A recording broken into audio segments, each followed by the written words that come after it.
Vérissure présente Sud Radio, le numérique pour tous, Vanessa Pérez. Et tout de suite, j'ai le plaisir d'accueillir Fabrice Eppelboin. Vous êtes entrepreneur et enseignant à Sciences Po. Et avec vous, on va décoder les stratégies des candidats sur les réseaux sociaux. Mais avant de commencer, comme on fait un peu un grand écart politique entre Aurélien Lopez et vous-même, Fabrice, j'aimerais savoir de ce que vous avez entendu, ce que vous retenez et ce que vous aimeriez amender. Il y a beaucoup de choses séduisantes. Maintenant, moi, je me souviens de François Hollande nous promettant d'abroger Hadopi quand il était en train de préparer sa candidature à l'Élysée. Depuis cette époque, je prends les promesses avec beaucoup de recul. Je suis comme saint Thomas, je crois que je vois. J'ai deux petites remarques quand même sur le programme qui nous a été présenté. La première, c'est que c'est bien gentil la commande publique, mais il faut éliminer la haute fonction publique en charge du numérique, et j'ai pas l'impression que ce soit dans le programme du RN, pardon. La deuxième, c'est que pour ce qui est du rapport entre l'immigration et les ressources dans le monde du numérique, je vais prendre juste un secteur du numérique qui est le cyber. On va rappeler qu'il y a un déficit d'à peu près 1 demi-million de postes au niveau européen en matière de compétences cyber. Et vous pouvez faire l'expérience, si vous êtes dans une grande entreprise et que vous avez un département cyber, allez regarder à quoi ressemblent les compétences qui s'y trouvent. Vous allez voir que sans immigration, on est à poil. C'est noté. Alors Fabrice, on va passer aux réseaux sociaux. Depuis le 2012, on le sait, les campagnes électorales se déroulent de manière croissante sur Internet. Donc les législatives vont elles aussi se jouer en ligne. Quel est votre constat à ce jour sur les stratégies des différents candidats ? On est dans une situation très cocasse parce que les seuls à avoir vraiment une intelligence stratégique en matière d'utilisation des réseaux sociaux à des fins politiques, c'est LFI. Et ça date pas d'hier, ça date du front de gauche. Ils ont construit vraiment patiemment, ils ont expérimenté, et ça fait 10 ans qu'ils travaillent. Et les responsables du numérique sont au plus haut niveau à l'intérieur de l'appareil. Antoine Léaumont, qui est le mastermind numérique de LFI, il est député. C'est pas juste un webmaster dans un coin. On prend ça très au sérieux depuis très longtemps. De l'autre côté du spectre politique, on a effectivement des têtes pensantes, mais qui sont dans une organisation qui est beaucoup plus floue, la fameuse fachosphère, dont les plus gros influenceurs, je pense à des gens comme Damien Rieu ou Pierre Sautarel, sont dans le camp d'Éric Zemmour. Donc ils sont un peu paumés, comme beaucoup de gens à droite. C'est pas évident du tout qu'ils fassent campagne de façon coordonnée dans les semaines qui viennent. Le RN n'a rien d'extraordinaire, ils sont à poil comme tous les autres partis politiques, c'est-à-dire qu'ils ont vaguement des webmasters, ils font de la communication digitale, mais c'est à 1000 lieues de ce que fait le LFI. Alors pourtant, on entend dire que Jordan Bardella fait un carton sur TikTok. Comment expliquez-vous cette popularité auprès d'une cible aussi jeune ? J'ai envie de dire panique morale. Oui, il fait un carton, mais ce n'est pas le résultat d'une stratégie digitale extraordinaire, c'est juste qu'il a rencontré un public. Et deux, Mélenchon fait beaucoup mieux que lui, et il a une demi-douzaine d'élus LFI qui le talonnent en termes d'influence. Parce que ces demi-douzaines d'élus LFI, ils sont accompagnés par des équipes professionnelles, rodées, intégrées au parti, qui sont expérimentés et qui ont fait ça, pas toute leur vie, mais depuis 10 ans.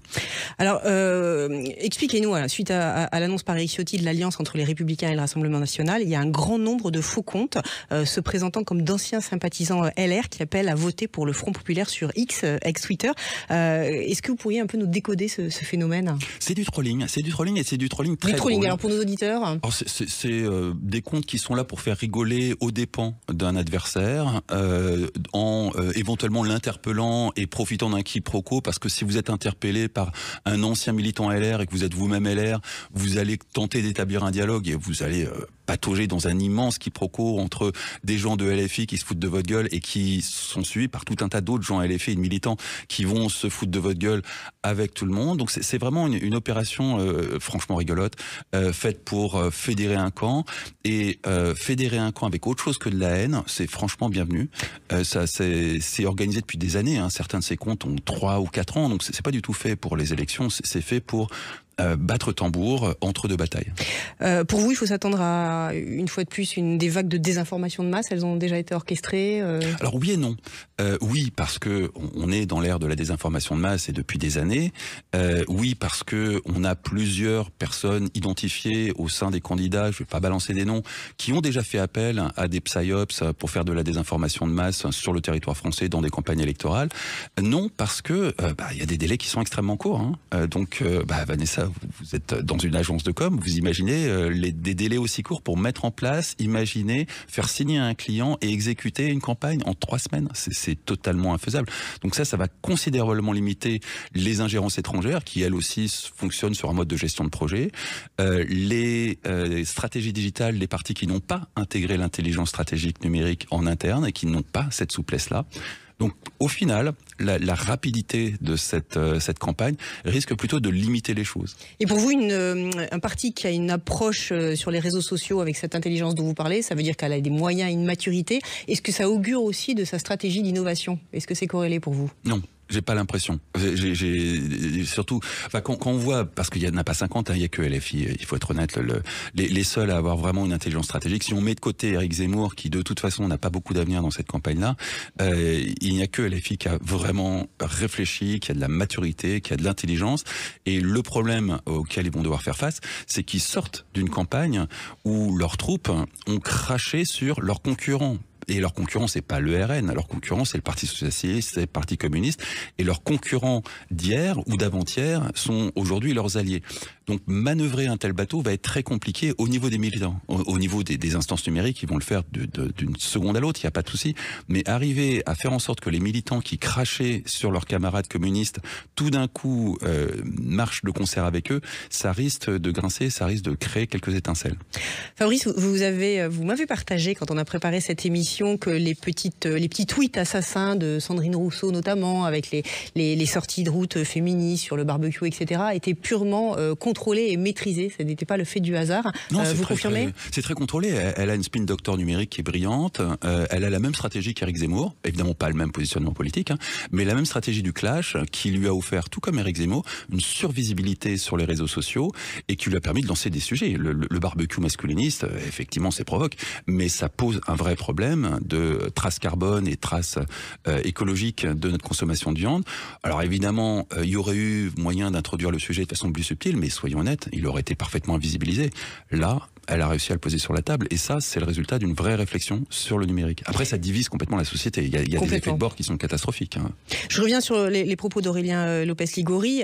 Pour vous, les 3 mesures fortes du prochain gouvernement pour une France qui reste leader sur le plan européen, ça devrait commencer par quoi?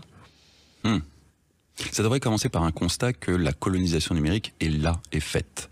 Et que si on veut en sortir, il y a un prix très douloureux. Colonisation par les Américains? Par les Américains. On est totalement colonisé. La plupart des infrastructures françaises reposent sur de l'AWS ou du Google ou du Microsoft, surtout du Microsoft. Il y a des relations totalement incestueuses entre l'État et Microsoft. Il y a une chasse à la corruption phénoménale qui doit être faite. Donc il faut peut-être réfléchir 5 minutes parce que la décolonisation, ça a un coût économique colossal. Absolument colossal. Donc ça va pas être si simple que ça à manœuvrer.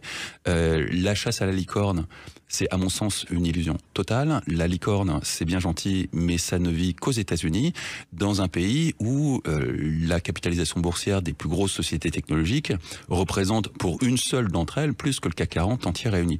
Et donc on peut espérer effectivement construire des licornes parce qu'il y a des possibilités. Les licornes, rappelez-nous, c'est une capitalisation boursière. C'est une capitalisation boursière pour une start-up qui dépasse le milliard. Ce qui paraît délirant en France, mais aux États-Unis, Apple fait 3000 fois ça.